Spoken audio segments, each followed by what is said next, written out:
Hello, good morning. When I came back to Japan with my wife, we went to live with her parents, and then I was waiting for my visa. She wasn't too happy about that, and then once I got it, I started looking for work, and that was serving tea and coffee to students in a language school called Human Academy, and it was a great job, good pay, part-time, 1800 yen per hour, and it was like 8 hours a day, 9 hours a day, and so I could get a decent salary for 4 days a week, and I could do other things the other 2 days if I wanted to. But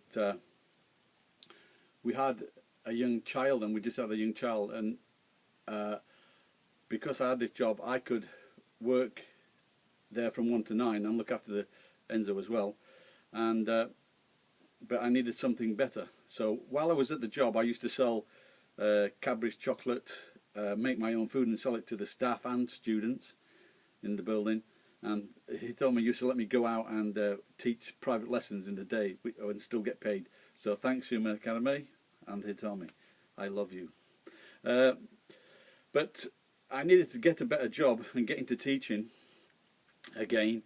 And someone was leaving, so I wanted to put my name forward, but I didn't have a degree. They knew this, and there was a guy called Roddy. He was gonna get it, but he was gonna leave after 4 months. So I was a bit pissed off at this, because he wouldn't give me a free shot. If there was no one else there, then they might consider me.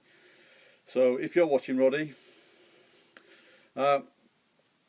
so I looked for work, and I noticed in the local magazine, for Gaijins, there was a timekeeper's job offering 15,000 yen per minute, and what's a timekeeper?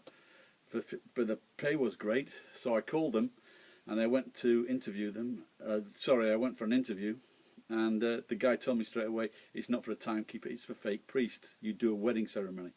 And I just thought, well, can I really do this? I was christened. I don't know if I did believe in God, but I did at one time. And but then I thought I needed a job, so I've got to do it. And so I did. And we went through the script, and I could speak not great Japanese, but enough to do this. And so it was decided I would do a wedding, do my first wedding in Tajimi. And it's very nerve-wracking, to say the least, standing in front of 40 people, speaking in a foreign language, and being fake. And so I did the wedding the best of my ability, and he wasn't very happy, and he told me so. Then the manager came in of the operation and said he was pleased, and so my manager, or well, not the guy related to me, said, "Oh, great job." So so he did a 180-degree turn, and so I started working for this company, and I was getting 14 to 15 weddings, sometimes 20 a month. So it was about 220 to 300,000 yen per month, which was more than a teacher, and that was just for weekend work.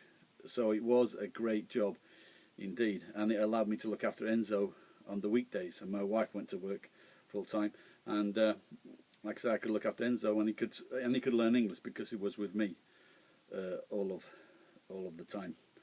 And so that was, like I say, now it's totally changed. You don't get, well, some do, some get 15,000, but the pay rate has dropped. And I was told by a friend that if you want a foreign, first of all, to be a foreign priest, you need to be foreign. Mainly white. There aren't many Asian or black guys doing this job, and I just heard of one woman. So the requirements are to be mainly white and male. And recently in the last few years, there was a trend to be young. They wanted young guys to do it, from like 20 in their early 20s, and to be tall, good-looking, blonde. If you were like that, you got lots of weddings. But I always thought, if I was the bridegroom, and my wife was looking googly-eyed at a good-looking gaijin, I'd be a bit concerned who she was thinking about that night while I was popping the question. And so I think you're a lot better off with someone who looks like me, and your wife won't be worrying about that type of thing on the wedding night. So please call me if you're Japanese and you want a priest. Yeah, so those are the requirements.